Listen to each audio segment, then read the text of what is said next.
கீழே விழுந்துச்சு. எனக்கே தெரியாம அப்ப அதுல மாட்டி வச்சிருந்த டாலும் சேர்ந்து போயிடுச்சு. அதனால நான் ரொம்ப சேட் ஆயிட்டேன். அதனால எங்க அப்பா வந்து லுலு மாலுக்கு போய் இந்த மாதிரி எனக்கு தேடி கண்டுபிடிச்சு வாங்கிட்டு வந்தாரு.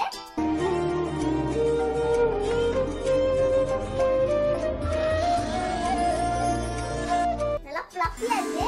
இதே மாதிரி தான் நான் தொலைச்சேன். அதே மாதிரி எனக்கு வந்து சேர்ந்துச்சு. நல்லா ஃப்ளஃபியா இருக்கு. நல்லா ஃப்ளஃபியா இருக்கு. எனக்கு ரொம்ப பிடிச்சிருக்கு. இந்த பெருசா எனக்கு ரொம்ப பிடிச்சிருக்கு. ஏன்னா இது ரியல் பேபி மாதிரி இருக்கு. Okay, by.